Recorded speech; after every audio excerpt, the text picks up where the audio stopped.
जय हिंद साथियों, मैं आदेश आप सभी का आपके अपने परिवार राही आदि क्लासेस में स्वागत करता हूं। तो हम सभी 25 क्वेश्चन सॉल्व करने वाले हैं हिंदी के, जो कि सभी जगहों पर पर्याप्त होगा। यानी कोई भी पेपर देते हैं, अगर वहां पर पूछा जाता है हिंदी तो वहां के लिए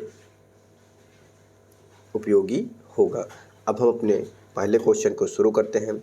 निर्देश क्या है कि 1 से 4 तक निम्नलिखित मुहावरों में जो उपयुक्त शब्द छूट गया है उसका रिक्त स्थान के लिए चयन करें। तो हमारा पहला क्वेश्चन क्या दिया गया है, तू डाल डाल डैश पात पात।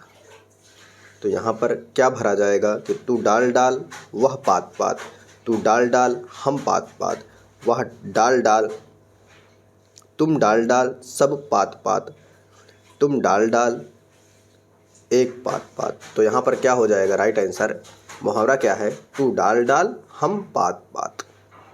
तो राइट आंसर ऑप्शन बी हमारा सही हो जाएगा। अगला क्वेश्चन है, डैश मुँह मियाँ मिट्ठू बनना। सबके मुँह मियाँ मिट्ठू बनना, हर मुँह मियाँ मिट्ठू बनना, अपने मुँह मियाँ मिट्ठू बनना, कोई मुँह मियाँ मिट्ठू बनना। तो क्या होता है कि अपने मुँह मियाँ मिट्ठू बनना हमारा राइट आंसर हो जाएगा। अगला क्वेश्चन है, कर डैश तो हो भला, कर भला तो हो भला, कर बुरा तो हो भला, कर भला तो हो भला, कर सेवा तो हो भला। तो राइट आंसर क्या हो जाएगा, कर भला तो हो भला, यानी राइट आंसर हमारा ऑप्शन सी सही हो जाएगा, यानी तीसरा वाला सही हो जाएगा। अगला क्वेश्चन है, डैश के अंधे को हरा ही हरा नजर आता है। क्या आँख के अंधे को हरा ही हरा नजर आता है, बात के अंधे को हरा ही हरा नजर आता है, सावन के अंधे को हरा ही हरा नजर आता है, बचपन के अंधे को हरा ही हरा नजर आता है। तो क्या हो जाएगा कि सावन के अंधे को, क्या सावन के अंधे को हरा ही हरा नजर आता है, राइट आंसर ऑप्शन तीसरा। अगला क्वेश्चन है, निर्देश क्या है कि 5 से 7 तक निम्नलिखित लोकोक्तियों में जो शब्द छूट गया है उसे पूरा करना है। अध जल गगरी डैश जाए। अब आप सभी जानते हैं, इसे बचपन से ही सुने हुए हैं। अध जल गगरी फैलत जाए, अध जल गगरी लुढ़कत जाए, अध जल गगरी उछलत जाए, अध जल गगरी छलकत जाए। तो राइट आंसर क्या हो जाएगा, अध जल गगरी छलकत जाए, यानी चौथा ऑप्शन हमारा सही हो जाएगा। अगला है, डैश धतूरे सो कहत गहनो गहो न जाए। यहाँ पर क्या भरा जाएगा रिक्त स्थान में, रजत धतूरे सो कहत गहनो गहो न जाए, कनक धतूरे सो कहत गहनो गहो न जाए, स्वर्ण धतूरे सो कहत गहनो गढ़ो न जाए, कंचन धतूरे सो कहत गहनो गढ़ो न जाए। तो राइट आंसर क्या हो जाएगा, कनक हो जाएगा। क्या हो जाएगा, कनक हो जाएगा कि कनक धतूरे सो कहत गहनो गढ़ो न जाए। अगला क्वेश्चन देखते हैं। तो अगला क्वेश्चन है, किसी अच्छे काम को करते हुए विपत्ति आ जाना। किसी अच्छे काम को करते हुए विपत्ति आ जाना, होम करते हुए जलना, सिर मुड़ाते ही ओले पड़ना, ना अंधे को न्योता दो ना जने आए, ना दो जने आए, पाव भर चूरन चौंधारा रसोई। तो राइट आंसर क्या होगा कि किसी अच्छे काम को करते समय विपत्ति आनी, यानी जब आप पहला ऑप्शन दीजिएगा, होम करते हाथ जलना। जब आप पूजा पाठ कर रहे होते हैं, कार्य अच्छा हो रहा है, तो होम जब डालते हैं तो उसमें आग में जब डालते हैं तो हाथ जल जाए, तो क्या हो जाएगा, यही हो जाएगा अच्छे काम करते समय हाथ विपत्ति आ जाना। तो राइट आंसर ऑप्शन पहला सही हो जाएगा। अगला क्वेश्चन है, माला फेरत युग गया, फिरा न मन का फेर, कर का मन का छाड़ दे, मन का फेर। तो यहाँ पर कौन सा अलंकार होगा? अनुप्रास अलंकार, श्लेष अलंकार, यमक अलंकार या रूपक अलंकार? तो क्या हो जाएगा?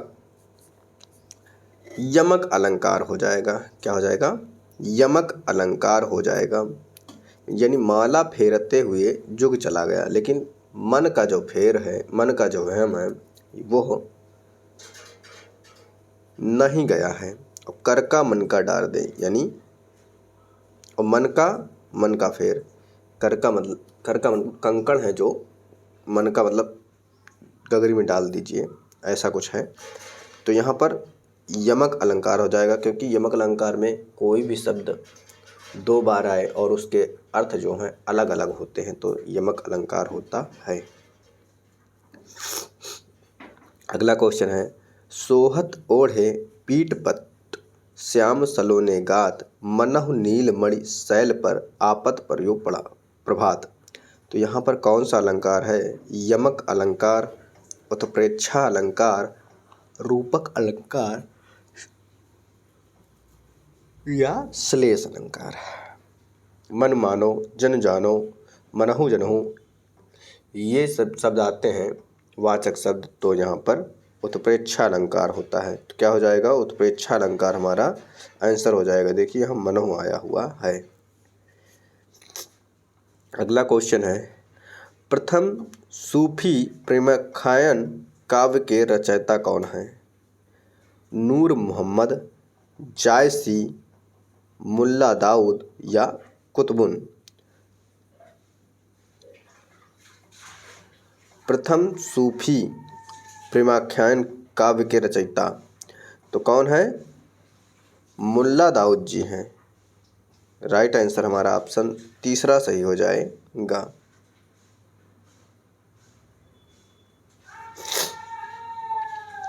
अगला रचना है, डॉक्टर राम कुमार वर्मा किसके लिए प्रसिद्ध हैं? जो डॉक्टर राम कुमार वर्मा हैं वो किसके लिए फेमस हैं? उपन्यास के लिए, कहानी के लिए, निबंध के लिए या एकांकी के लिए?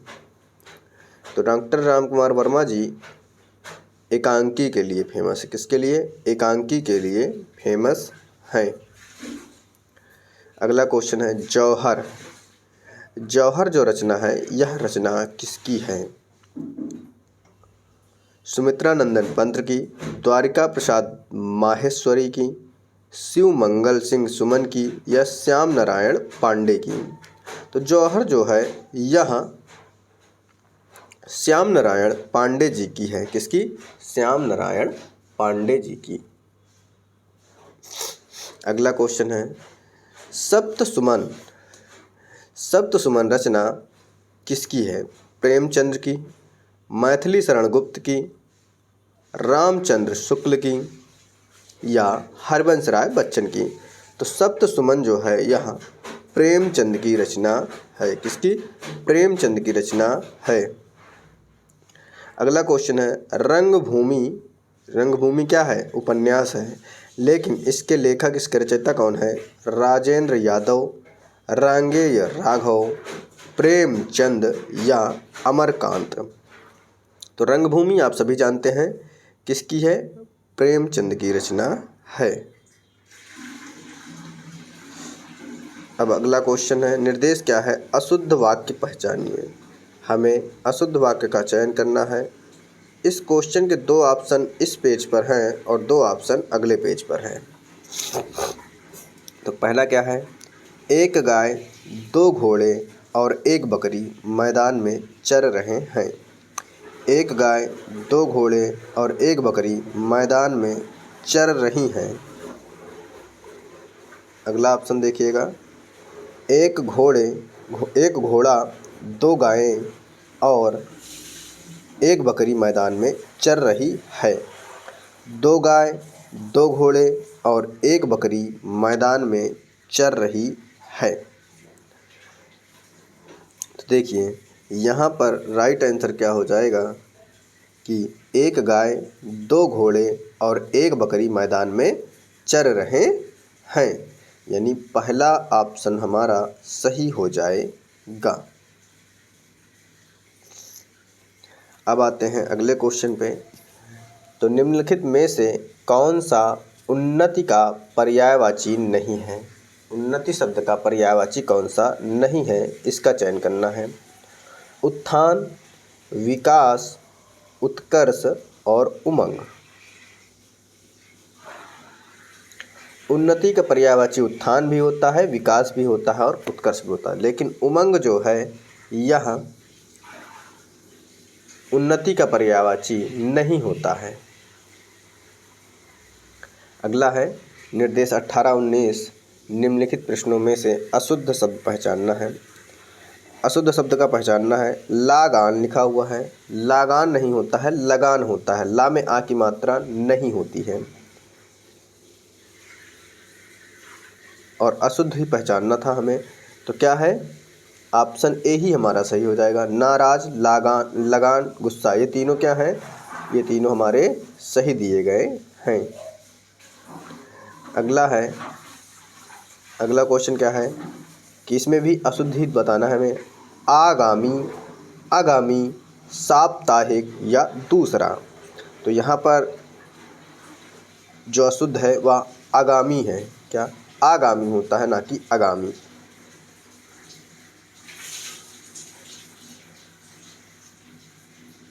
अब आते हैं अगला निर्देश क्या है 20-21। निम्नलिखित प्रश्नों में विशेषण पहचानिए। अब 20वें क्वेश्चन में और 21वें क्वेश्चन में हमें विशेषण की पहचान करनी है। आकार, प्राचीन, दशा, गुण। तो यहाँ पर क्या है कि विशेषण पहचानना था।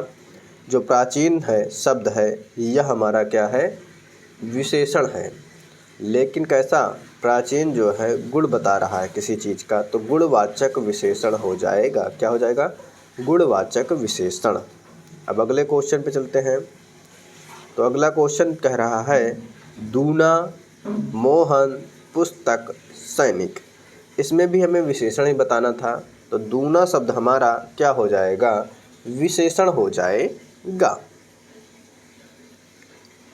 अगला क्वेश्चन है 22-23। निम्नलिखित प्रश्नों में स्त्रीलिंग पहचानिए।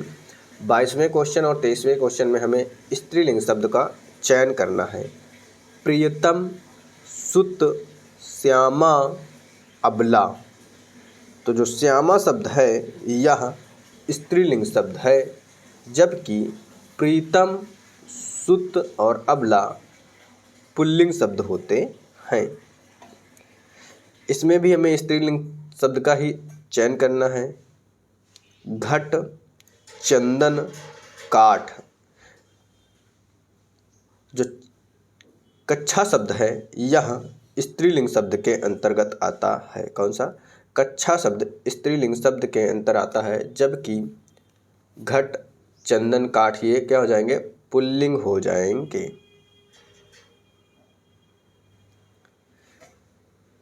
अगला क्वेश्चन है 24 और 25। तो निर्देश क्या है? निम्नलिखित प्रश्नों में पुल्लिंग पहचानिए। अभी तक स्त्रीलिंग पहचानना था, अब पुल्लिंग पहचानना है। ओट, ओस, औलाद और ओठ। तो इसमें पुल्लिंग कौन सा हो जाएगा? ओठ शब्द पुल्लिंग हो जाएगा। क्या? ओठ शब्द पुल्लिंग हो जाएगा और बाकी तीनों स्त्रीलिंग शब्द हो जाएंगे। अगला क्वेश्चन है घास, घूस, घृणा और धैर्य। तो इसमें भी पुल्लिंग ही बताना है। तो धैर्य शब्द हमारा पुल्लिंग शब्द हो जाएगा। क्या? धैर्य शब्द पुल्लिंग शब्द हो जाएगा। बाकी तीनों जैसे घूस, घृणा, घास स्त्रीलिंग शब्द हो जाएंगे। तो ये रहे आपके 25 क्वेश्चन। उम्मीद है आपको क्लास अच्छी लगेगी, पसंद आएगी। बस आपसे हमेशा एक ही रिक्वेस्ट रहता है आप सभी से कि अधिक से अधिक सहयोग करें, साथ दें। क्लास को लाइक कीजिएगा, शेयर कीजिएगा, कमेंट भी कीजिएगा और नए हैं तो चैनल को सब्सक्राइब कीजिएगा। तो आज की क्लास को यहीं पर समाप्त किया जाता है। आप सभी को इस क्लास में जुड़ने के लिए बहुत बहुत धन्यवाद।